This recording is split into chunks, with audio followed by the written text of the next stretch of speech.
माफ कीजिएगा, कोई व्यक्ति रोज मंदिर जाता है, रोज तिलक लगाता है, रोज धोती पहनता है, रोज कंठी माला धारण करता है, प्याज लहसुन नहीं खाता, बहुत शुद्ध पवित्र स्थिति में रहता है, लेकिन झूठ बोलता है, तो उसके द्वारा किए गए जितने भी कर्म है ना, वो इतने ज्यादा सार्थक नहीं माने जाएंगे। लेकिन तिलक भले ही नहीं लगा पाता, मंदिर भले ही नहीं रोज जा पाता, ठाकुर जी को प्रणाम भले ही रोज नहीं कर पाता, लेकिन सत्य बोलता है, तो वो नियम करने वाले से ज्यादा श्रेष्ठ है, वो नियम करने वाले से ज्यादा योग्य है। कहने का अभिप्राय, नियम तब सार्थक होगा जब आप आंतरिक स्थिति से भी शुद्ध हो। कहने का अभिप्राय ऐसा भी समझ लो कि दवाई तब लगेगी जब परहेज करोगे। दवाई तो खा रहे हो शुगर की, लेकिन डॉक्टर ने कहा कि भाई ये शुगर की दवाई है, इसको रोज सुबह खाओ, दोपहर में खाओ, रात में खाओ। आपने कहा ठीक है। 2 महीने बाद शुगर चेक करी तो 350। डॉक्टर बोला यार तुम्हारी शुगर कम नहीं हो रही है। बोले दवाई तो मैं रोज खा रहा हूं। बोले दवाई खा रहे हो लेकिन भोजन पानी क्या करते हो? बोले वो तो हम बढ़िया कचौड़ी खाते हैं महाराज, सुबह सुबह आलू की सब्जी डाल करके कचौड़ी जलेबी खाते हैं, दोपहर में बढ़िया लस्सी पीते हैं, रात में मीठा चस दूध पी के सोते हैं। डॉक्टर कहेगा भले आदमी, हमारी दवाई काम नहीं करेगी। क्यों? क्योंकि तुम परहेज तो करते ही नहीं। तिलक लगाना, चोटी रखना, शुद्ध रहना, पवित्र रहना, मंदिर जाना, ये सब दवाइयां हैं, लेकिन परहेज क्या है? परहेज है सत्य बोलना। परहेज क्या है? प्रिय बोलना। परहेज क्या है? माता पिता गुरुजनों को प्रणाम करना। परहेज क्या है? किसी के साथ छल ना करना। परहेज क्या है? किसी का कपट ना करना। परहेज क्या है? किसी का धन ना मारना, किसी से मोह ना करना। ये परहेज नहीं करोगे तो बाकी की सब क्रियाएं धरी रह जाएंगी, कोई लाभ नहीं होगा उनका। इसलिए परहेज आवश्यक है। काम, क्रोध, लोभ, मोह, ईर्ष्या, द्वेष, अभिनिवेश, अहंता, ममता, ये सारे परहेज हैं, इनको भी करना जरूरी है।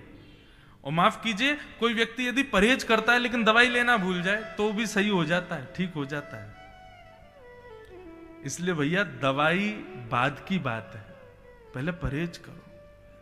शुद्ध रहना, पवित्र रहना, नियम करना, सुबह 4 बजे उठ जाना, तिलक लगाना और ये सब करना, ये सब जरूरी है, लेकिन उससे पहले परहेज। अपने हृदय को शुद्ध करो। आप कहेंगे महाराज जी वो कहां होगा? ये कथा उसी के लिए हो रही है। इस कथा के बदले आप और कोई कामना मत रखिए। कथा सुनने से हमारे घर में सुख शांति आ जाएगी, कथा सुनने से हमारे घर के सारे कलेश मिट जाएंगे, कथा सुनने से हमारे बेटे का ब्याह हो जाएगा, बिजनेस बढ़िया चल जाएगा, बेटी एग्जाम में पास हो जाएगी आदि। ये सब आपके कर्म पर निर्भर करता है। कथा सुनने से आपका चित्त शुद्ध हो जाएगा। यही एक उद्देश्य है कथा का, बस।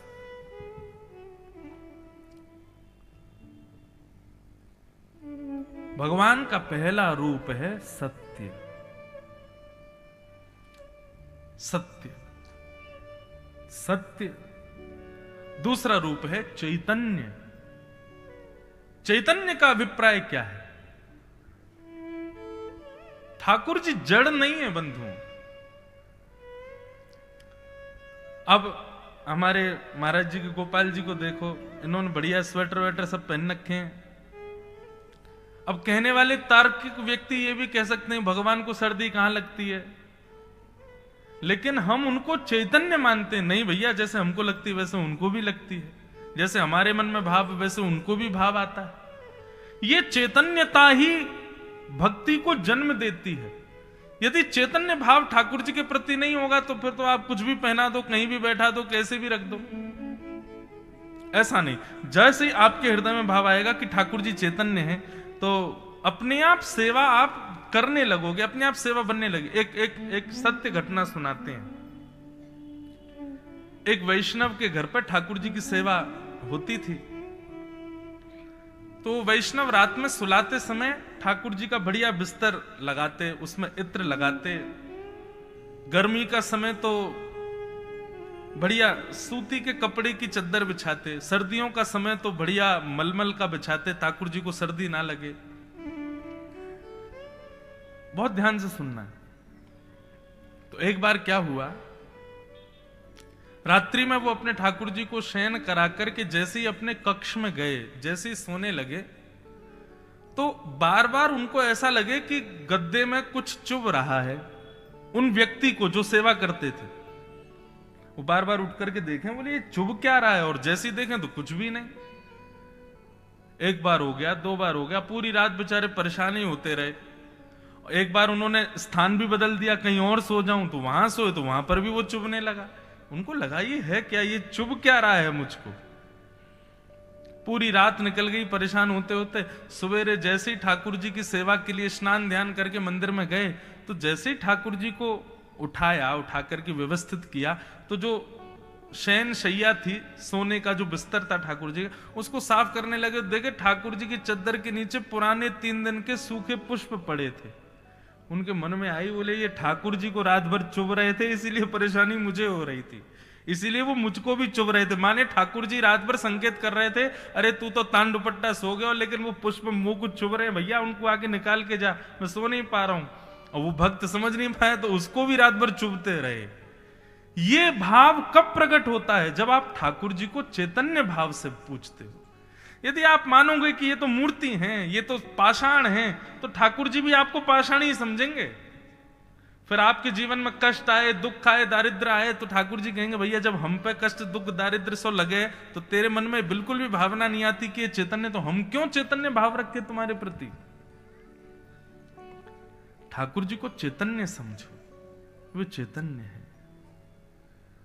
तो भगवान का पहला स्वरूप है सत्य, दूसरा है चैतन्य, और तीसरा आनंद।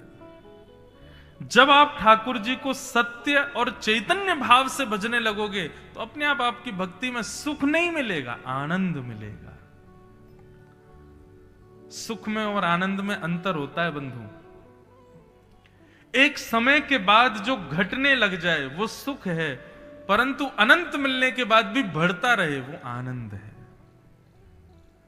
कथा सुनना, वृंदावन जाना, राम राजा सरकार के दर्शन करना, गंगा जी में स्नान करना, यमुना जी का दर्शन करना, संतों की कथा सुनना, ये सब सुख नहीं देते हैं। कभी मत कहना कथा सुनने से बड़ा सुख मिलता ना, कथा सुनने से आनंद मिलता है। सुख तो उसे कहते हैं जो एक अवधि बाद घटने लगे, एक समय के बाद कम होने लगे, पर आनंद कभी कम नहीं होता, बढ़ता है। हाँ, तो भगवान का तीसरा रूप क्या है? आनंद।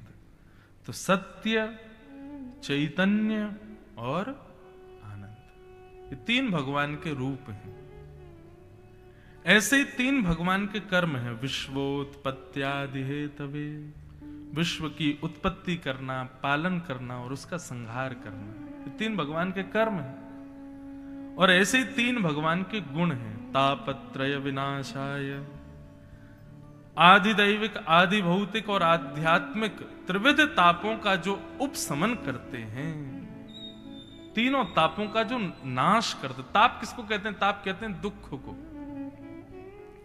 ठाकुर जी की शरण लेने वाला वो व्यक्ति दुखी नहीं होता, ऐसा नहीं है, उसके जीवन में भी दुख आता है। तो फिर भगवान की शरण ग्रहण क्यों करें? बोले ठाकुर जी की शरण ग्रहण करने से दुख नहीं आता, ठाकुर जी की शरण ग्रहण करने से दुख का अनुभव नहीं होता। दुख तो आएगा लेकिन उसका अनुभव नहीं होगा। उसका इतना पता, एक हमारे ब्रज के एक रसिक थे, उनका नाम था श्री कुम्मन दास। क्या नाम था? कुम्मन दास।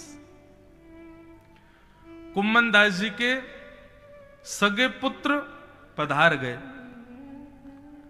जैसे ही पधारे महाराज, तो किसी ने जाकर के कुम्मन दास जी से कहा, हे कुम्मन दास जी, आपके पुत्र का निधन हो गया। तो कुम्मन दास जी जैसे ही सुना मेरे पुत्र का निधन हो गया, मूर्छित होकर गिर गए। तो लोगों में बात होने लगी, बोले ये अपने आप को बहुत बड़ा भक्त मानते हैं, लेकिन देखो कितनी सांसारिक स्थिति इनके हृदय में। पुत्र के मरने की बात सुनकर के सांसारी व्यक्ति रोता है, लेकिन ये तो इतने सांसारी थे कि मूर्छित ही हो गए और अपने आप को भक्त बताते हैं। तभी किसी ने जाकर के गुसाई जी को ये बात बताई, बोले कि महाराज कुम्मन दास जी के पुत्र पधार गए, और वो सुनते ही मूर्छित हो गए। गुसाई जी बोले, पुत्र मरने की बात सुन के मूर्छित नहीं हुए होंगे, जरूर पीछे कोई ना कोई राज है। बहुत ध्यान से सुनना। तो गोसाई जी गए और गोसाई जी ने जाकर के कुम्मनदास जी को देखा, कुम्मनदास जी मूर्छित पड़े थे। गोसाई जी ने कान के पास जाकर के कहा, अरे कुम्मनदास, मुझे पता है तुम पुत्र विरह में मूर्छित नहीं हुए हो, तुमको इस बात का विरह है कि पुत्र मर गया, 13 दिन के सूतक लग गए, अब मैं मंदिर में ठाकुर जी का दर्शन नहीं कर पाऊंगा, इसलिए तुम मूर्छित हुए हो। लेकिन हम तुमको वचन देते हैं 13 दिन तक हम एक खिड़की में से तुमको दर्शन कराते रहेंगे। जैसे ही सुना तुरंत कुम्मनदास जी ठीक हो गए, बोले जय हो भगवान, बड़ी कृपा आपकी। मैं तो यही सोच सोच के परेशान हो गया, 13 दिन तक मंदिर कैसे जाऊंगा मैं। कहने का मतलब क्या है, ठाकुर जी के शरणागत करने वाले व्यक्ति के जीवन में दुख नहीं आएगा ऐसा नहीं है, दुख तो आएगा, पर उसको इतना अनुभव नहीं होगा, उसको स्वयं को इतना ज्यादा दुख परेशान नहीं करेगा, वो प्रसन्न रहेगा। फिर भी मीराबाई के जीवन में कितना कष्ट आया, सूरदास के जीवन में कितना कष्ट आया। भक्त वैष्णवों के जीवन में भी कष्ट आता है, परंतु भक्ति की वजह से, वैष्णव धर्म पालन की वजह से उनको उस कष्ट का, दुख का अनुभव नहीं होता, उसका पता नहीं चलता। इसलिए भक्ति का मार्ग बड़ा जरूरी है बंधु। तापत्रय विनाशाय, तीनों तापों का जो विनाश करते हैं, ऐसे श्री कृष्णाय वयं नमः, ऐसे श्री कृष्ण को हम बारंबार प्रणाम करते हैं। हमारे ब्रज में गाते हैं, हो ब्रज के नंद लाला, राधा जी के सांवरिया, सब दुख दूर हुए जब तेरा नाम लिया। ब्रज के नंद लाला, भाव से गाओ, करताल बजा के गाओ। सांवरिया, सब दुख दूर हुए जब तेरा नाम। एक बात हमारी ध्यान से सुनिए, जब भी लगे कि जीवन में कष्ट बहुत बढ़ रहा है या विपत्तियां आ रही हैं, एकांत में बैठिए, किसी को दिखाइएगा नहीं, नहीं तो आडंबर लगेगा। एकांत में बैठ करके नेत्र बंद करके वृंदावन बिहारी लाल का स्मरण करना, ओरछा के राम राजा सरकार का स्मरण करना, हमारे पन्ना के युगल किशोर जी का स्मरण करना, और उनका स्मरण करके बस उनके रूप का दर्शन करते रहना। जो नाम आपको याद हो, श्री कृष्ण गोविंद हरे मुरारे, हे नाथ नारायण वासुदेव, या फिर हरे कृष्ण कृष्ण कृष्ण हरे हरे, हरे राम राम राम हरे हरे, ठाकुर जी के मंगल नाम का गुणानुवाद प्रारंभ कर देना। थोड़ी देर भगवान नाम गा करके फिर नेत्र खोलना, आप देखेंगे कि आपका जो संकट है, कष्ट है, वो अगर 100% ऊपर आया था तो अब वो 40% या फिर 30%, 25% तक खत्म हो जाएगा। ठाकुर जी की स्मृति में इतनी ताकत है। और ये बात कोई मैं कह रहा हूं ऐसा मत मानिएगा, श्रीमद् भागवत में स्वयं नारद जी महाराज कहते हैं, हरि स्मृति सर्व विपद विमोक्षणम, हरि का स्मरण मात्र सारी विपत्तियों का नाश कर देता है। इसलिए भैया भगवान नाम का खूब आश्रय लो, जब भी जीवन में कष्ट आए ठाकुर जी को खूब पुकारो। और एक बात और सुनिए, केवल कष्ट आने पर मत पुकारो, अभी से पुकारते रहो, बस अपनी स्थिति में ऐसा ले आओ कि भगवान नाम के बिना हम जी ना सके। खूब भाव से गाओ, ओ सब दुख दूर हुए जब तेरा नाम लिया, सब दुख दूर हुए जब तेरा नाम। गाओ, ओ ब्रज के नंद लाला, राधा जी के सांवरिया, सब दुख दूर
पुकारे तुम्हें गिरधर गोपाला। मीरा पुकारे तुम्हें गिरधर गोपाला। मीरा पुकारे तुम्हें गिरधर गोपाला। मीरा पुकारे तुम्हें गिरधर गोपाला। ढल गया अमृत में विष का भरा प्याला। अमृत में विष का भरा प्याला। ओ विष का भरा प्याला कौन मिटाए उसे जिस तूने राख लिया। सब दुख दूर हुए जब तेरा नाम लिया। सब दुख दूर हुए जब तेरा नाम लिया। ओ ब्रज के नंद लाला राधा जी के सांवरिया। सब दुख दूर हुए जब तेरा नाम लिया। सब दुख दूर हुए जब तेरा नाम लिया। हमारे एक ही अभिलाषा है नाथ, और वो अभिलाषा इस पंक्ति में सब लोग गाना। देख रहे हो तुम मेरे दुखड़े सारे। देख रहे हो तुम मेरे दुखड़े सारे। देख रहे हो तुम मेरे दुखड़े सारे। देख रहे हो तुम मेरे दुखड़े सारे। कब दर्शन दोगे मेरी आंखों के तारे। कब दर्शन दोगे मेरी आँखों के तारे। ओ कब दर्शन दोगे मेरी आंखों के तारे। कब दर्शन दोगे मेरी आँखों के तारे। ओ मेरी आंखों के तारे। हमारा दुख और कुछ है ही नहीं नाथ। हमारा दुख केवल ये है कि आप हमें दिख नहीं रहे हो, आपका दर्शन हमको हो नहीं रहा है। यही दुख है बस। कैसे दर्शन करना है? ओ अधर पे मुरली है कांधे पे कामरिया। सब दुख दूर हुए जब तेरा नाम लिया। सब दुख दूर हुए जब तेरा नाम लिया। ओ सब दुख दूर हुए जब तेरा नाम लिया। सब दुख दूर हुए जब भाव तेरा भाव से नाम लिया। ओ ब्रज के नंद लाला राधा जी के सांवरिया। सब दुख दूर हुए जब तेरा नाम लिया। लाला राधा जी के सांवरिया। सब दुख दूर हुए जब तेरा भाव भाव से नाम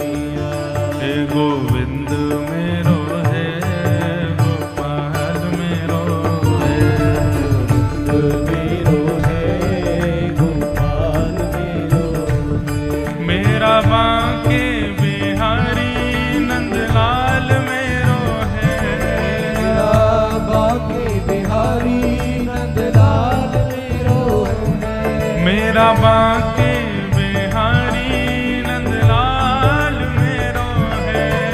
बांके बिहारी नंदलाल मेरो है। मेरा कुंज बिहारी नंदलाल मेरो है। कुंज बिहारी नंदलाल मेरो है।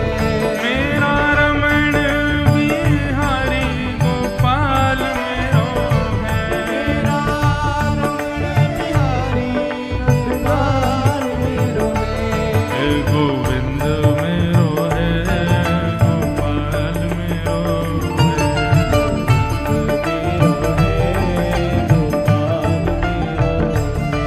गोविंद मेरो है गोपाल मेरो है। गोविंद मेरो है गोपाल मेरो है।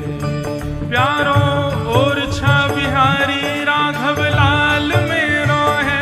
प्यारो ओरछा बिहारी रघुलाल मेरो है। प्यारो ओरछा बिहारी राघव लाल मेरो है। ओरछा बिहारी रघुलाल मेरो है। हे पन्ना बिहारी युगल लाल मेरो है। पन्ना बिहारी रघुलाल मेरो है। हे पन्ना बिहारी युगल लाल मेरो है। पन्ना बिहारी रघुलाल मेरो है। श्री ओरछा बिहारी राघव लाल मेरो है। ओरछा बिहारी रघुलाल मेरो है। हे प्यारो कुंज बिहारी नंदलाल मेरो है। कुंज बिहारी नंदलाल मेरो है। हे गोविंद मेरो है गोपाल मेरो है। मेरो है गोपाल मेरो है। हाँ गोविंद मेरो है गोपाल मेरो है। मेरो है गोपाल मेरो है। हे गोविंद मेरो है गोपाल मेरो है। मेरो है बोलो वृंदावन बिहारी लाल की। हरिस्मृति सर्व विपद विमोक्षण। निरंतर हरिस्मरण करते रहो तो विपत्ति आने पर भी उसका उतना अनुभव नहीं होगा। जैसे मैं कहा करता हूं कि हॉस्पिटल में कोई ऑपरेशन हो या कोई चिकित्सा गहरी करनी हो तो जो वैद्य हैं, जो डॉक्टर हैं, वो एक ऐसा इंजेक्शन लगाते हैं कि वो एरिया पूरा सुन्न हो जाता है। फिर वहां भले ही कैंची चलाएं चाहे चाकू से काट दें, कोई दर्द नहीं होता। कैंची चलती है, चाकू चलती है, लेकिन दर्द नहीं होता। ठीक वैसे ही बंधुओं, ये भक्ति भी एक एनेस्थीसिया का इंजेक्शन है।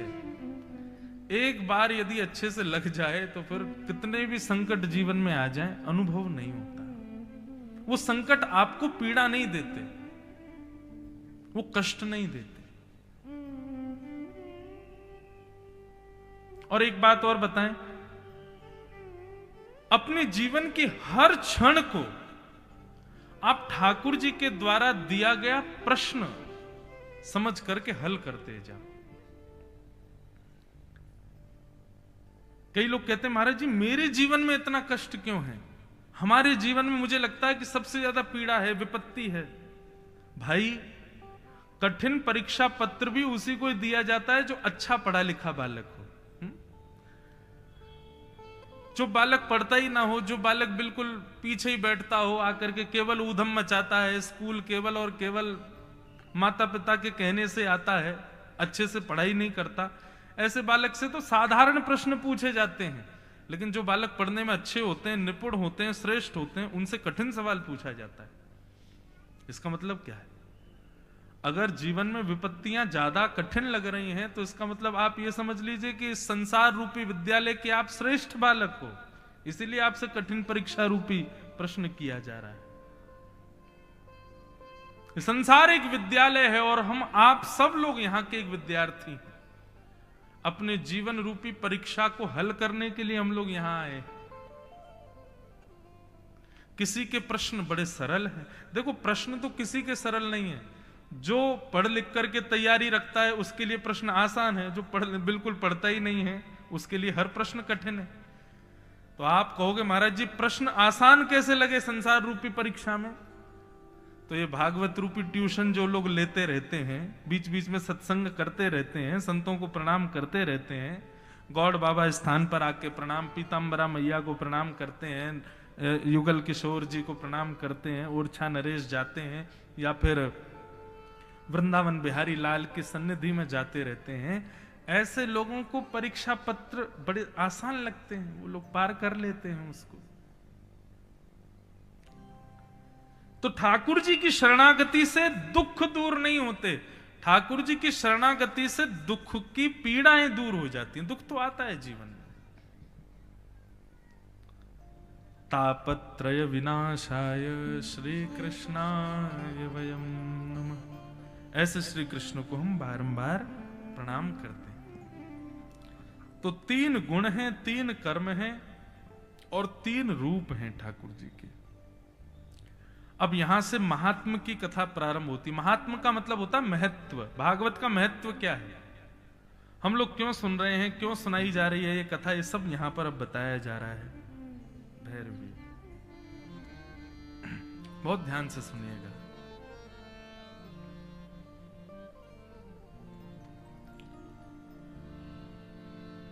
88,000 सौनकादि ऋषि नैमिषारण्य क्षेत्र में बैठे थे और मानवों के कल्याण के लिए यज्ञ कर रहे थे। कलयुग में आने वाले मानव सब सुखी हों, सबकी बुद्धि विवेक बना रहे, उसके लिए यज्ञ कर रहे थे। लेकिन यज्ञ से कोई सफलता ना मिलने पर उन्होंने सूत जी के चरणों में जाकर के निवेदन किया, भगवान कलयुग में मानव का कल्याण कैसे होगा, कृपा करके हमें बताओ। तब सूत जी महाराज यहां से सुनाना प्रारंभ करते हैं कि कलयुग में मानव का कल्याण कैसे संभव है। अच्छा, एक बात हम आपसे पूछना चाहते हैं, सब लोग इधर देखो, यहां देखो, ध्यान से कथा सुनो। 2 बजे से लेके और जब तक हम व्यासपीठ पर बैठे हैं, आप इधर उधर मत देखना, बस हमको देखना है। और हम में रुचि नहीं लग रही हो तो पीछे ठाकुर जी, इनको देखना। बाकी किसी की तरफ दृष्टि डालनी नहीं है। कोई नेता आ जाए, कोई बहुत बड़े, कोई नगर सेठ आ जाए, कोई कितना सुंदर व्यक्ति आ जाए, आपको ध्यान इधर उधर करना ही नहीं, ध्यान से कथा सुनो, बस एक निष्ठ होकर के। देखो, श्रोता को कथा सुनने के नियम कई बार पूछते हैं, महाराज जी नियम क्या होते हैं कथा सुनने के? जैसे व्यास पीठ पर व्यास बैठता है वैसे श्रोता को बैठना चाहिए, एक आसन पर, बिना पानी पिए, बिना जल पिए। हम बीच में क्या कर रहे हैं, कहीं उठ के जा रहे हैं? आप लोग तो कभी यूं कभी यूं, कई लोग तो पांव पसार के बैठ जाते हैं। एक आसन पर बैठो। जैसे व्यास केवल श्रोताओं को देखता है, ऐसी श्रोता केवल व्यास को देखे। फोन वोन ये सब दूर रखिए, कौन आ रहा है कौन जा रहा है किसी से कोई मतलब नहीं, बस अपना एकाग्र चित्त कथा में रखिए। ध्यान से सुनिए। हम क्या बता रहे थे? मानव कल्याण। आपने ये कभी प्रश्न खुद से पूछा कि कल्याण कहते किसको है? मानव का कल्याण, मानव का कल्याण, मानव का कल्याण, ये तो बहुत जगह सुना होगा। ये यहां यज्ञ हो रहा है, ऐसा कर दो आपका कल्याण होगा। वहां पर अनुष्ठान चल रहा है, वहां पर यजमान बन जाओ कल्याण होगा। कथा हो रही है, उसमें यजमान बन जाओ कल्याण होगा।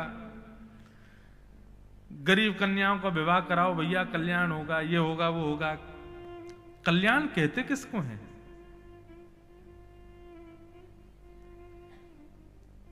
इस जन्म की सार्थकता क्या है? कभी पूछा आपने खुद से? हमारा जन्म किसके लिए हुआ है? अगर आप सोचते हैं कि केवल धन कमाने के लिए हुआ, तो कितना कमाओगे, कहां तक कमाओगे? और क्या बहुत धन कमाने वाले लोग, क्या वो संतुष्ट हैं? क्या वो तृप्त हो गए कि अब कुछ नहीं करना हमको? नहीं, वो भी बेचैन बैठे। क्यों? धन कमाने के बाद अब उनकी इच्छाएं कुछ और हैं। कल्याण है क्या? कल्याण कहते किसको हैं? कभी खुद से प्रश्न किया? हमारा कल्याण होगा कैसे? किसको कहते हैं कल्याण? ये प्रश्न कीजिए। और एक हम वैसे तो ऐसा करते हैं कि जहां कहीं भी मैं ये प्रश्न करता हूं तो मैं श्रोताओं से ही कहता हूं कि आप लोगों को क्या लगता है कि कल्याण किसको कहते हैं? लिख करके कल कथा में हम आए उससे पहले यहां पर पर्चियां जमा करना। मैं पढ़ूंगा, मैं देखूंगा कि किसका सही उत्तर होगा, उसका उत्तर हम मंच से बताएंगे कि हाँ ये उत्तर ठीक है। और 7 दिन तक यही उद्देश्य लेके बैठिएगा कथा में कि कल्याण है क्या? कल्याण कहते किसको? मानव कल्याण है किसमें? मुझे यही जानना है। और ये जानने के लिए आप कथा सुनो, आपको कथा में ही उत्तर मिलेगा। हम ये नहीं बताएंगे कि ये उत्तर है, उत्तर ढूंढना आपको है। कल्याण। सौनकादि ऋषियों ने जाकर के सूत जी से प्रणाम करते हुए कहा, भगवान मानव कल्याण का श्रेष्ठ साधन बताओ, कैसे होगा? सूत जी महाराज परम विद्वान हैं। सूत जी बोले, देखिए सौनकादि ऋषियों, आप सब लोग हमसे प्रश्न करने के लिए आए हैं और आप लोगों ने ऐसा प्रश्न किया है कि इस प्रश्न से पूछने वाले का भी कल्याण होगा, बताने वाले का भी होगा और सुनने वालों का भी होगा। प्रश्न सदैव ऐसा करना चाहिए कि हमारा भी उद्धार हो,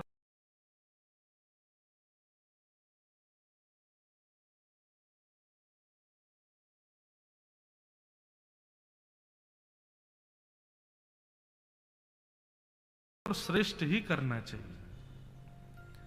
सौनकादि ऋषियों ने प्रश्न किया और सूत जी महाराज उत्तर देते हुए कहते हैं, काल व्याल मुखग्रास त्रास निर्णास हेतवे श्रीमद् भागवतम शास्त्रम कलौ कीरेण भाषितम। काल व्याल मुखग्रास त्रास निर्णास हेतवे श्रीमद् भागवतम शास्त्रम कलौ कीरेण भाषितम। हम आप सब लोग काल मतलब समय, काल रूपी व्याल, व्याल कहते हैं सर्प को, काल रूप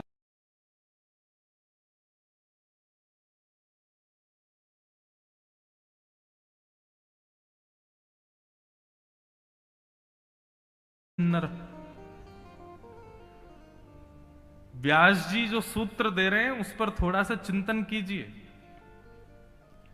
जीवित अवस्था में धन कमाना है, घर बनाना है, गाड़ी खरीदनी है, बच्चे का ब्याह करना है, बेटी का ब्याह करना है, अपना सब सुखद करना है, ऐसा करना, नाम कमाना, यश कमाना, वैभव, सब चीज है। हम सारी व्यवस्थाएं करते हुए चलते हैं, लेकिन हमको जिसके बारे में पता है कि ये हमारे साथ होना ही है, यानी कि मृत्यु, कभी उसके लिए विचार किया? एक व्यक्ति मुझसे बोला, महाराज जी मैंने विचार किया। मैंने कहा क्या विचार किया? बोले कि मैं बेटे के लिए प्रॉपर्टी छोड़ जा रहा हूं, घर वालों के लिए घर बना के छोड़ जा रहा हूं, बैंक में इतना एफडी छोड़ जा रहा हूं। मैंने कहा वाह, उसमें भी सब संसार के लिए छोड़ के जा रहे हो, हैं? अपने लिए क्या करके जा रहे हो? स्वामी विवेकानंद, उनके लिए आज आप कह सकते हो कि उनकी मृत्यु सार्थक हुई, उन्होंने अपना कल्याण किया। क्यों? स्वामी विवेकानंद को गए कितने वर्ष हो गए, लेकिन आज तक स्वामी विवेकानंद की नीतियां कितने लोगों का कल्याण कर रही हैं। आपके बुंदेलखंड की भूमि पर हमारे वृंदावन के एक अद्भुत वृंदावन रस को जिन्होंने गाया, ऐसे अद्भुत एक महात्मा हुए, उनका नाम था श्री हरिराम व्यास जी। ओरछा नरेश के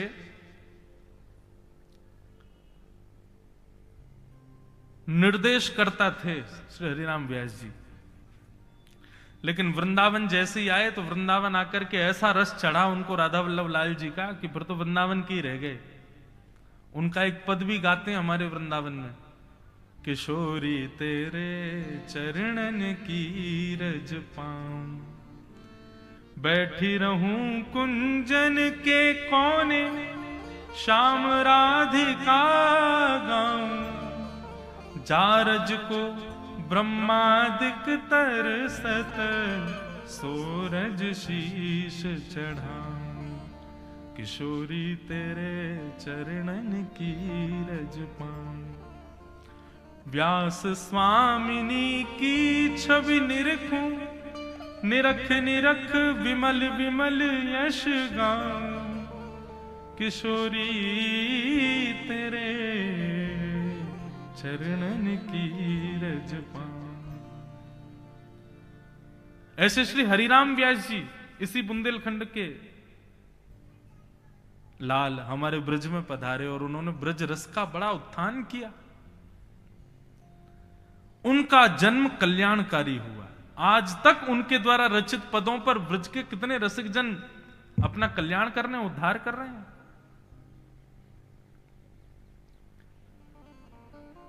अपनी मृत्यु को सफल बनाना, अपनी मृत्यु को श्रेष्ठ बनाना, मृत्यु के बाद भी अपने कर्म से लाखों का कल्याण करना, यह कह सकते हैं कि यह हमारा कल्याण हुआ है।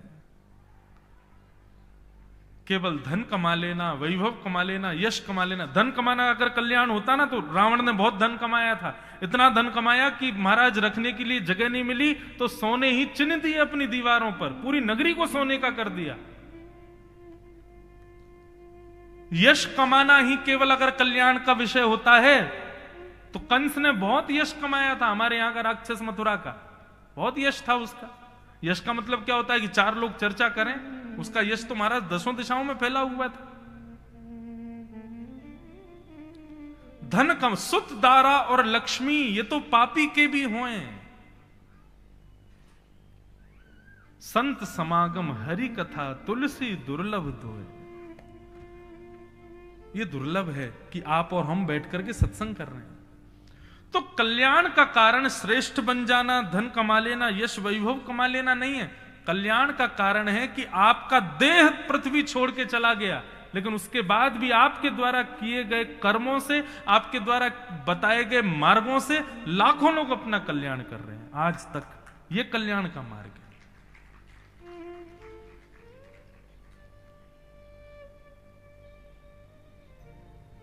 इसको कल्याण कहते हैं। इसलिए बंधुओं, बहुत कम समय बचा है हम लोगों के पास में। अब तो जैसे जैसे कलयुग आगे बढ़ता जा रहा है, कलयुग को 100 वर्ष का वरदान है कि यहां पे लोग 100 वर्ष जिएंगे, परंतु कोई उंगली पर ही आप गिनती कर सकते हो कि इस साल कितने लोग 100 वर्ष जिए होंगे। तो उंगलियों पर गिन सकते हैं, तो इसका मतलब ज्यादा से ज्यादा 10-15 लोग होंगे, और मैं 10-15 भी शायद ज्यादा ही बता रहा हूंगा। 70, 60, 50 के बाद तो बस गिनती करने लग जाओ, कब चले जाएं कुछ पता ही नहीं है। इतने कम समय में क्या करें? कल्याण का विषय स्थापित करो, यही कल्याण का। और ये कल्याण हमारा हो, ये भावना उत्पन्न कैसे होगी हृदय में? तब सूत जी महाराज कहते हैं, श्रीमद् भागवतम शास्त्रम कलौ की रेणु भाषितम। भैया कलयुग में तो केवल और केवल श्रीमद् भागवत जी का आश्रय ले लो, भागवत जी की कथाएं सुनना प्रारंभ कर दो, और भागवत में सुने गए वचनों को अपने जीवन में उतारने का प्रारंभ कर दो। आपका कल्याण अपने आप होने लग जाएगा। आप अपने कल्याण के मार्ग के अपने आप पथिक बन जाओगे। ऐसा शास्त्र है श्रीमद् भागवत। एक भाव मन में आ रहा था कल परसों। हम मंदिर जाते हैं तो मंदिर जाकर के पुजारी जी से पूछते हैं, महाराज जी ये मंदिर कितना पुराना है, यहाँ ठाकुर जी की कब से सेवा हो रही है? तो बोलते हैं, महाराज यहाँ तो 200 वर्षों से सेवा चल रही है, 300। जितना पुराना मंदिर उतनी ज्यादा मान्यता। जितनी वर्षों से ठाकुर जी की सेवा ज्यादा चल रही होगी, समझो उतने ज्यादा ठाकुर जी में बल, ठाकुर जी में तेज उतना ज्यादा। आपको पता है श्रीमद् भागवत की व्यासपीठ कितनी पुरानी है? 5,500 वर्ष पुरानी है। 5,500 वर्षों से लाखों करोड़ों असंख्य अरबों खरबों वक्ता कथा करते आ रहे हैं और श्रीमद् भागवत की कथा कह रहे हैं। इसका मतलब क्या है? यदि सबसे सिद्ध विश्व में कोई मंदिर है तो वो भागवत का प्रांगण है, श्रीमद् भागवत का पंडाल है। ये सबसे सिद्ध और सबसे ज्यादा पूजनीय और सबसे प्राचीन यदि मंदिर में कह दूं तो श्रीमद् भागवत का पंडाल। पांडाल जब तक बना तब तक नहीं, जैसे ही शोभा यात्रा के बाद भागवत जी यहां विराजमान हो गई, और एक व्यास दक्षिणा के प्रलोभन से नहीं, मेरे बहुत सारे शिष्य हो जाएं इस प्रलोभन से नहीं, यहां बैठा जितने व्यक्ति हैं इन सबका कल्याण का दायित्व मेरा है, इस भावना से व्यासपीठ पर बैठ जाए तो वो पंडाल सबसे प्राचीन और सबसे ज्यादा सिद्ध स्थान मान लीजिए उसको। हमारे एक वैष्णव कथा सुना रहे थे तो इतनी अच्छी बात कर रहे थे कि महादेव और पार्वती दोनों संग संग जा रहे थे। इतने में महादेव रुक गए और रुक करके एक जगह को प्रणाम करने लगे। तो पार्वती जी बोली, आप इस जगह को प्रणाम कर रहे हैं, ये कोई तीर्थ है, कोई धर्म स्थान है, कोई संत की तपस्थली है, क्या आपने इसको प्रणाम क्यों किया? भगवान महादेव बोले, मैं इस स्थान को इसलिए प्रणाम कर रहा हूं क्योंकि इतने वर्ष पहले यहां पर एक भागवत की कथा हुई थी, तो कथा होने की वजह से यह स्थान अब तीर्थ हो गया, प्रणाम योग्य हो गया है, इसलिए मैं इसको प्रणाम कर रहा हूं। पार्वती जी ने भी प्रणाम किया, बोले कथा होने से पवित्र हो गई? बोले निश्चित। थोड़ी दूर जाकर के देखा तो महादेव फिर प्रणाम करने लगे। पार्वती जी बोली, यहां पे भी कथा हुई होगी इसलिए आप प्रणाम कर रहे हो? महादेव बोले, नहीं, यहां पे कथा हुई नहीं, यहां 500 वर्ष बाद कथा होगी इसलिए मैं इसको प्रणाम कर रहा हूं। 500 वर्ष बाद कभी यहां कथा होगी इसलिए ये स्थान भी पूजनीय है।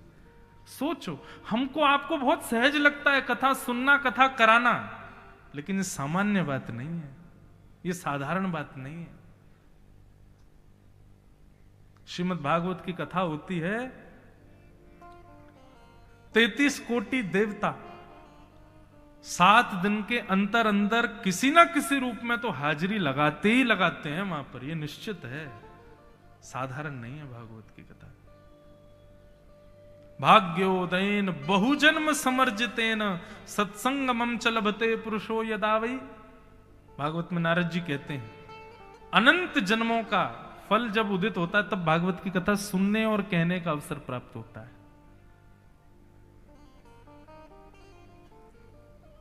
तो श्रीमद् भागवत, इनके आश्रय में आने से व्यक्ति के हृदय में इच्छा प्रकट होगी कि अब मैं अपना कल्याण करूं, अब मैं अपने कल्याण के मार्ग को प्रशस्त करूं, इसलिए भागवत का आश्रय लो। सौनकादि ऋषि कहने लगे, बोले महाराज ये भागवत क्या है? श्रीमद् भागवत का थोड़ा महत्व तो हमें बताइए।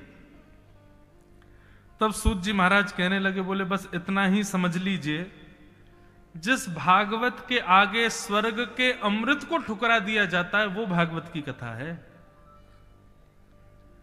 श्री सुखदेव जी महाराज कथा सुना रहे थे परीक्षित जी को, और तभी देवता अमृत कलश लेकर के प्रकट हो गए और सबने आकर के सुखदेव जी से कहा कि आप परीक्षित को ये अमृत पिला दीजिए और इसके बदले हमको भागवत की कथा सुना दीजिए।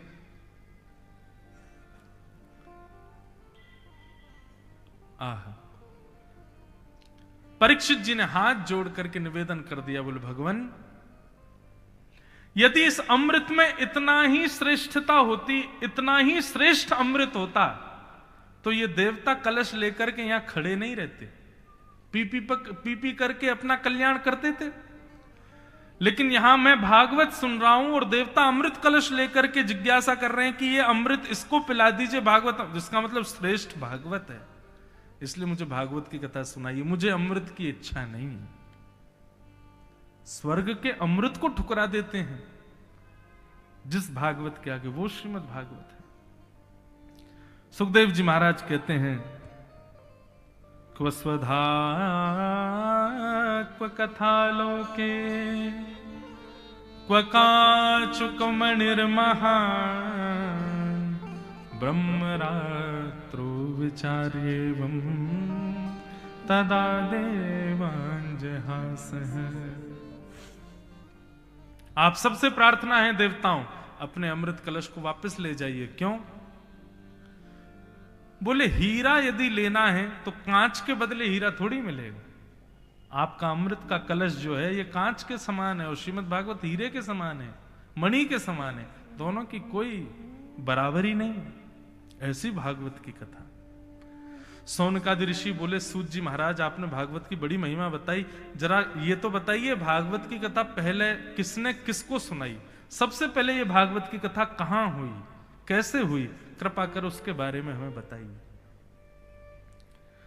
तब सुनाया गया। बोले भैया एक बार की बात है, नारद जी महाराज पृथ्वी पर भ्रमण करने के लिए आए और पृथ्वी पर भ्रमण करके सब जगह उन्होंने छल कपट ईर्षा द्वेष इन सबको जब देखा तो बड़े परेशान हो गए। सब जगह इस प्रकार का दर्शन करते हुए जैसे ही वो वृंदावन गए तो वृंदावन में उन्होंने एक आश्चर्य देखा। क्या देखा कि एक युवा कन्या बैठे बैठे रो रही है और उसकी गोद में दो वृद्ध लेटे हुए हैं। युवा की गोद में दो वृद्ध लेटे हैं कन्या के में, ये देख करके उनको आश्चर्य हुआ। उन्होंने पूछा कि बेटी ये तेरी गोद में जो दो वृद्ध लेटे कौन है और तुम कौन हो, रो क्यों रही हो? इतनी दासियां तुम्हारी सेवा में हैं, तुमको कोई कष्ट तो है नहीं, फिर तुम रो क्यों रही हो? तब उस युवती ने बताया कि मैं भक्ति हूं और ये दोनों मेरे पुत्र हैं, ज्ञान और वैराग्य। बताइए नारद जी, मां युवा हो और बच्चे वृद्ध हो जाएं, किस मां को अच्छा लगेगा? नारद जी महाराज तो चरणों में गिर गए। बोले अरे भक्ति महारानी आपके प्रत्यक्ष दर्शन हो गए, परंतु आपके पुत्र वृद्ध हुए कैसे? तो भक्ति महारानी कहती है हम लोग समय की वजह से वृद्ध या युवा नहीं होते। हम जिस नगर में जाते हैं वहां के लोगों में जितना ज्ञान होगा, जितना वैराग्य होगा, जितनी भक्ति होगी, उतने हम युवान हो जाते हैं। सब जगह भ्रमण करती करती मैं वृंदावन आई।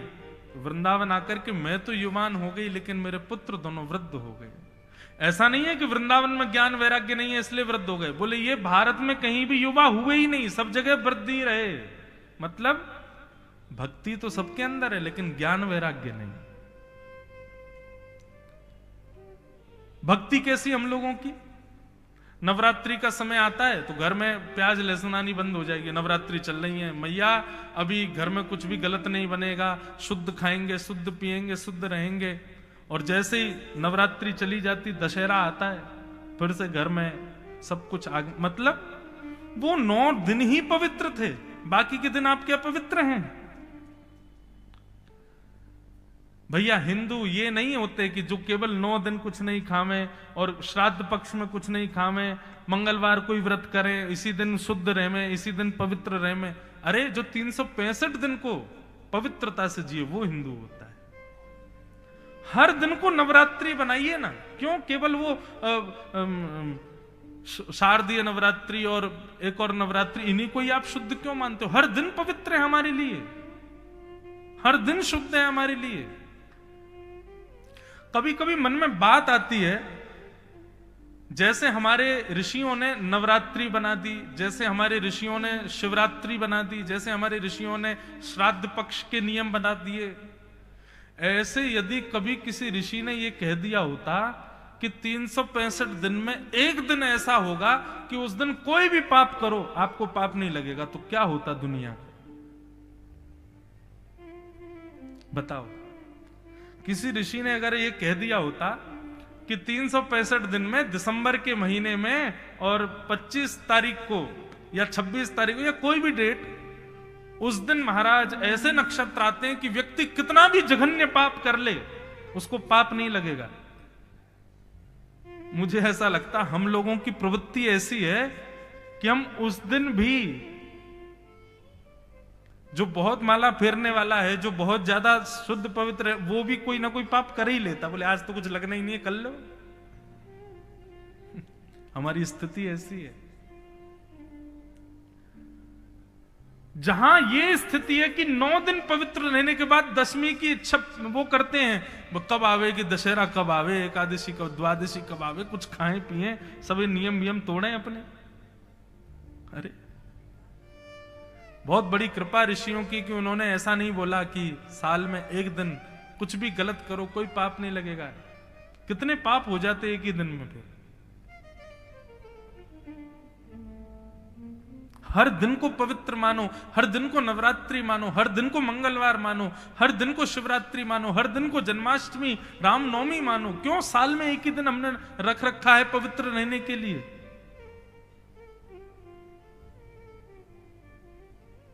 बड़ी विडंबना है, बड़ी विचित्र बात है। तो कहने का अभिप्राय, भक्ति सबके अंदर है लेकिन ज्ञान 0, वैराग्य -10 में और चले जाओ, 0 से भी नीचे आ जाओ, वैराग्य तो बिल्कुल ही नहीं है। आप कहेंगे महाराज जी ज्ञान और वैराग्य कहते किसको हैं? ध्यान से सुनिएगा। ज्ञान का मतलब क्या होता है? बहुत जानकारी होना, सारे वेद पाठ कर लेना, थ्रू आउट संस्कृत में बात करने लग जाना, थ्रू आउट इंग्लिश बोलने लग जाना, थ्रू आउट अलग अलग भाषाओं का ज्ञान हो जाना, बहुत नॉलेज होना, उसको हम कहते हैं कि यह ज्ञानी व्यक्ति है। नहीं, बहुत नॉलेज होना ज्ञान नहीं कहलाता। अपने ज्ञान का सदुपयोग करना और उस ज्ञान से किसी की रक्षा करना या किसी को सद्मार्ग दिलाना, यह ज्ञान कहलाता है। यदि बहुत जानकारी होना, बहुत नॉलेज होना, बहुत ज्यादा बुद्धि में ज्ञान बढ़ जाना अगर ज्ञानी कहलाता, हमारे पास तो एक ही बुद्धि है, रावण के पास 10 बुद्धियां थीं। उसका नाम दशानन इसलिए नहीं था क्योंकि वो 10 सिर वाला था, उसका नाम दशानन इसलिए था क्योंकि उसकी एक बुद्धि नहीं थी, उसकी 10-10 बुद्धियां थीं। एक मानव जितना चतुर हो सकता है उससे 10 गुना ज्यादा चतुर रावण था। एक मानव जितना विद्वान हो सकता है उससे 10 गुना ज्यादा विद्वान रावण था। वो हर प्रकार के व्यक्ति से 10 गुना आगे था, इसलिए उसको दशानन कहा जाता था। वो फिर बाद में उसको ऐसा दिखा दिया कि 10 मुख हैं, प्रमाणित भी होगा शास्त्रों में कि वो 10 मुख वाला है।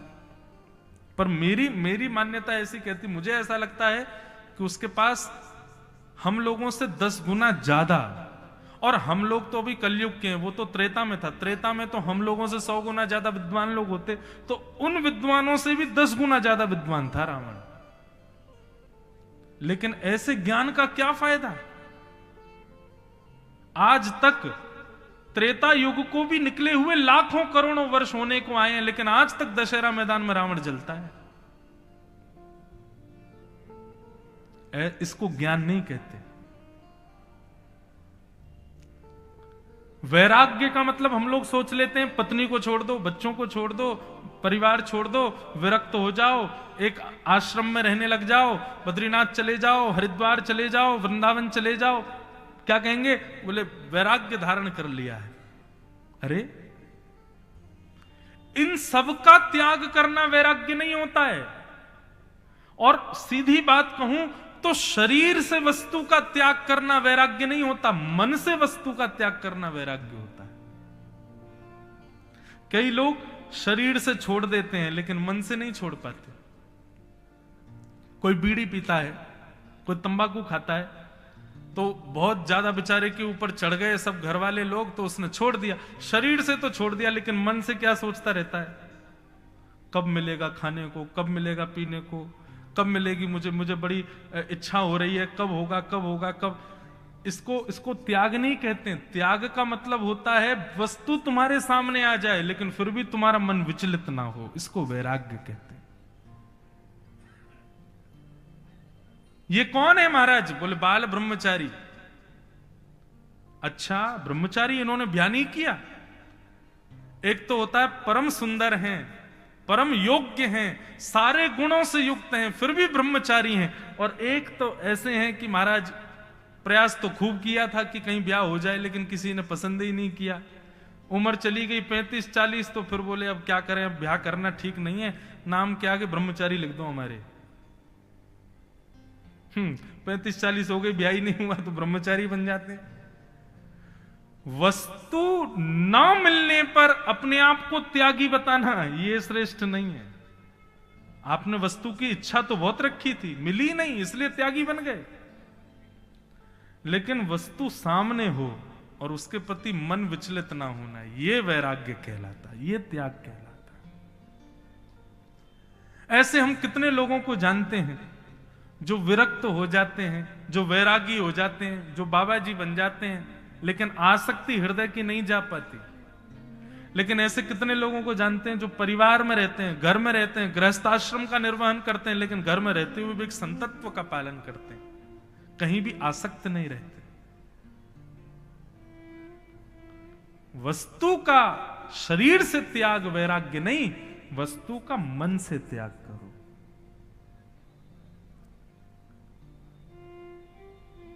लोग व्रत करते हैं, मैं कथाओं में समझाया करता हूं इस बात को। एकादशी का व्रत करते हैं, मंगलवार का व्रत करते हैं, सोमवार का व्रत करते हैं, लेकिन जब व्रत करते हैं तो जिन लोगों का व्रत नहीं होता उनसे दूर बैठते हैं। क्यों? हमारे सामने रोटी खाएगा तो हमारा भी मन करेगा, या हमारे सामने चावल दाल खाएगा तो फिर हमारी भी इच्छा होगी। इसको व्रत नहीं कहते। व्रत का मतलब केवल जीभ पर अन्न ना धारण करना व्रत नहीं कहलाता। व्रत का मतलब है कि आपके सामने वस्तु आ जाए, उसके बाद भी जीभ पानी ना आवे, मन में बिल्कुल इच्छा ही प्रकट ना हो, उसको व्रत कहते हैं। तो भक्ति तो सबके हृदय में है, लेकिन ज्ञान और वैराग्य शून्य है, ज्ञान नहीं। और ज्ञान भी हम लोगों को पता है कैसा है, सुनो बताते हैं। पर उपदेश वेलायाम सर्वे शिष्टा भवंती ही, दूसरे को उपदेश देने के लिए सबके पास ज्ञान होता है, लेकिन जैसे अपने ऊपर आती है वो बात, विस्मरंती तत्सर्वम, सब भूल जाते हैं लोग। लोग बात कहते हैं, बोले कल तो आप बड़ा ज्ञान दे रहे थे, ऐसा कर लो वैसा कर लो, अब क्या हो गया? जब खुद पे आई तो क्या हुआ? बोले भैया समझ ही नहीं आ रहा क्या करें बताओ। ऐसे ज्ञानी हैं हम लोग। ज्ञान और वैराग्य, इन दोनों को व्यवस्थित करके जो हमारे हृदय में हृदयस्थ करे, वो है श्रीमद् भागवत की कथा। दूसरी बात, जो ज्ञान जो वैराग्य हृदय में आने के बाद में कभी, तो भक्ति महारानी ने नारद जी से कहा कि मैं भक्ति हूं, ये दोनों मेरे पुत्र हैं, ज्ञान और वैराग्य दोनों वृद्ध हो गए। यदि ये दोनों वृद्ध रहेंगे तो मुझे सुख नहीं मिलेगा, और मेरे पुत्र यदि युवान नहीं हुए तो विदेशम गम्यते मया, मैं विदेश को चली जाऊंगी। तब नारद जी महाराज ने विचार किया कि भक्ति यदि विदेश चली गई तो सर्वनाश हो जाएगा, कुछ तो करना पड़ेगा। तब नारद जी महाराज सब जगह भ्रमण करते हुए बद्रीनाथ गए। बद्रीनाथ में सनत कुमारों से उन्होंने पूछा कि सत्कर्म किसे कहते हैं। तब सनत कुमारों ने 5 प्रकार के सत्कर्म बताए, बहुत ध्यान से सुनना। द्रव्य यज्ञ, तपो यज्ञ, योग यज्ञ तथा परे, स्वाध्याय ज्ञान यज्ञश्च ते तु कर्म विसूचक, सत्कर्म सूचको नूनम ज्ञान यज्ञ स्मृतो बुधई, श्रीमद्भागवतम शास्त्रम श्रीमद्भागवतलाप सतु गीत सुखादिवि। बोले सुखदेव जी ने जो परीक्षित को कथा सुनाई है, उस भागवत की कथा को यदि कोई अपने यहां करा ले या उसको सुन ले, ये सबसे बड़ा सत्कर्म। 5 प्रकार के सत्कर्म कौन कौन से बंधु? सबसे पहला सत्कर्म द्रव्य यज्ञ, कहीं दक्षिणा करना, कहीं दान दे देना, कहीं पर किसी को कुछ भेंट दे देना, ये सबसे पहला सत्कर्म है। इससे श्रेष्ठ सत्कर्म क्या है? तप यज्ञ, अपने शरीर को अव्यवस्थित स्थिति में ले जाकर के भगवान का भजन करना, यह दान से भी श्रेष्ठ यज्ञ है। उससे श्रेष्ठ यज्ञ क्या है? बोले योग यज्ञ। योग कहते हैं मिलने को। योग का मतलब ये नहीं है, योग का मतलब होता है मिलना। किससे मिलना? शास्त्रों से मिलना, वेदज्ञों से मिलना, वैष्णवों से मिलना, ठाकुर जी के जो अनुयायी हैं उनसे मिलना, उसको कहते हैं योग। तो योग यज्ञ। तो पहला सत्कर्म है द्रव्य यज्ञ, दूसरा सत्कर्म है तप यज्ञ, तीसरा सत्कर्म है योग यज्ञ, और चौथा सत्कर्म है स्वाध्याय यज्ञ, सुंदर ग्रंथों का स्वयं पढ़ना, पाठ करना। लेकिन इन चारों से सबसे श्रेष्ठ यज्ञ क्या है? बोले श्रीमद् भागवत की कथा श्रवण करना। ये सबसे बड़ा यज्ञ है, ये सबसे बड़ा सत्कर्म है। इस सत्कर्म को श्रेष्ठ मानो। वैसे तो कोई भी सत्संग सुनो, राम कथा सुनो, शिव महापुराण सुनो, सब श्रेष्ठ हैं, परंतु श्रीमद् भागवत वेद व्यास जी की अंतिम रचना है, इसलिए इसको अतिश्रेष्ठ माना गया। भागवत की कथा सुनो, सबसे बड़ा सत्कर्म है। नारद एक उदाहरण तो ये दिया, दूसरा उदाहरण क्या दिया? दूध से कभी दिया जलता है? नहीं जलता। लेकिन दूध में घी होता है जो दिए को जलाता है। उसके लिए क्या करना पड़ेगा? दूध को जमाओ, दही बनाओ, बिलो करके छाछ अलग करो, मक्खन अलग करो, मक्खन को जला दो, वही घी बन जाएगा। उसको दिए में जैसे डालोगे, अग्नि प्रज्वलित करोगे, जल जाएगा। जैसे दूध में घी होता है परंतु दूध से दिया नहीं जलता, ठीक वैसे ही वेदों में सार तो है, पर वेद सुनने से आपका कल्याण नहीं होगा। कल्याण कब होगा? जब उसी वेद के निर्माण से, वेद से भागवत प्रकट होगी, और उस भागवत को जब आप सुनोगे तब आपका कल्याण होगा। इसलिए भागवत श्रेष्ठ है। नारद जी महाराज के हृदय को शांति मिल गई, बोले जय हो भगवान, अब मैं भागवत की कथा कराना चाहता हूं, इसके नियम बताइए, भागवत कैसे करानी चाहिए। महाराज भागवत के बड़े नियम हैं। क्या नियम है? बोले जितना व्यक्ति अपने पुत्री के पुत्र के विवाह में खर्च करता है, उससे 10 गुना ज्यादा भागवत में खर्च करना चाहिए। लोग बाग क्या करते हैं, हम तो बहुत जगह जगह जाते हैं ना कथा करने, योग्य तो इतने कि बेटी बेटा का ब्याह विदेश में जाके कर रहे हैं, करोड़ों खरबों के, महाराज कोई गिनती नहीं कितना खर्चा। लेकिन भागवत जी की बात आती है तो महाराज 11 रुपया से ब्राह्मणों का तिलक करेंगे, इतना ही है। दोने ज्यादा लग गए तो 1-1 रुपया छोड़ देंगे। पंडाल भी ऐसे ही लगा देंगे कि हवा आती उड़ जाए महाराज आकाश में। भोजन प्रसाद की व्यवस्था ऐसी कर देंगे कि हाँ भाई रूखी रोटी खाओ सब लोग। ऐसा नहीं। श्रीमद् भागवत की कथा कराने की अगर किसी की इच्छा हो तो खूब भाव से कराए। आप कहेंगे महाराज जी आप सीधे सीधे बोल दो खूब पैसा खर्च करो, ऐसा थोड़ी कह रहे हैं। पैसा खर्च करोगे तो एक बात लिख लीजिएगा, कभी कथा नहीं करा पाओगे। लक्ष्मी का नारायण से ब्याह हो रहा है, इस भावना से धन खर्च करो। हमारे घर की लक्ष्मी नारायण को ब्याह रही है, नारायण से उसका ब्याह हो रहा है, इस भावना से आप कभी सत्संग में, कभी कथा में धन का व्यय करो। देखना कितनी सुंदर दिव्य कथा होगी, वो अनुष्ठान दिव्य अति दिव्य हो जाएगा। तो पहला नियम तो यही बताया।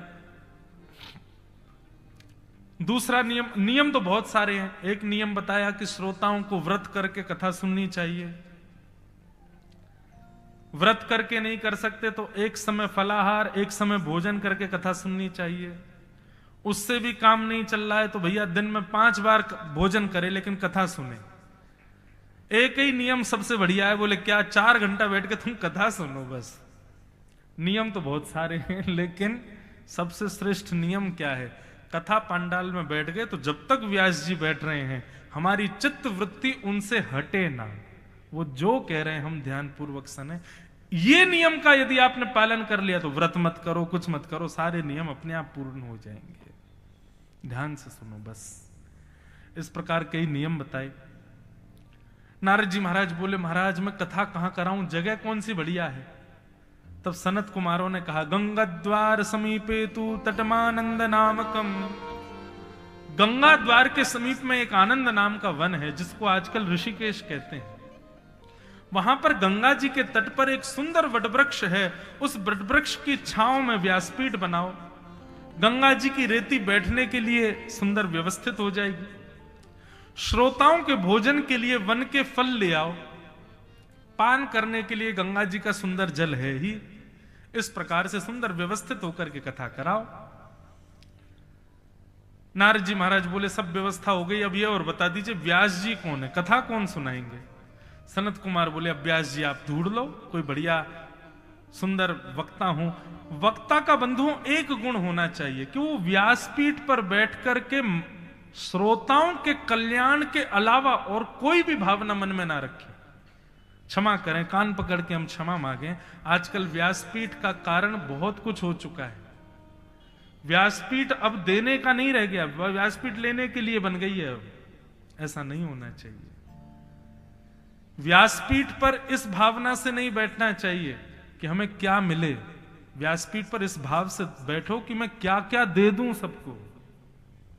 व्यासपीठ पर इस भावना से मत बैठो मेरे कितने शिष्य हो जाएं, मेरे कितने अनुयायी हो जाएं, मेरे कितने फैन फॉलोइंग बढ़ जाए, मेरे पीछे कितनी भीड़ पड़ जाए। नहीं, व्यासपीठ पर इस भाव से बैठो जितने लोग व्यासपीठ के सामने बैठे हैं इन सबके कल्याण की जिम्मेदारी मेरी है। यदि एक का भी कल्याण नहीं हुआ तो ठाकुर जी बहुत नाराज होंगे।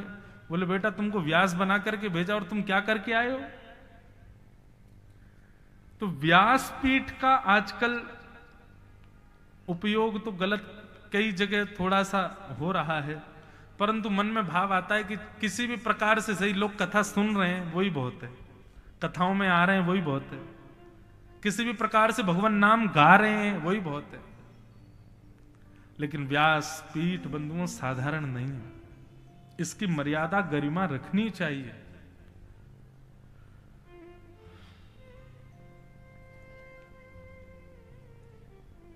सनत कुमारों ने कहा कि भैया व्यास जी आप ढूंढ लो। नारद जी बोले एक काम कीजिए ना, आप ही कथा सुना दीजिए, आपसे बढ़िया वक्ता कौन होगा। तब सनत कुमारों ने कहा कि ठीक है हम कथा सुनाएंगे। और महाराज गंगा द्वार के तट पर आनंद वन में वटवृक्ष के नीचे व्यासपीठ पर सनक सनंदन सनातन सनत कुमार अविराजित हुए। देवता पधारे, गंधर्व पधारे, ऋषि पधारे, संत पधारे,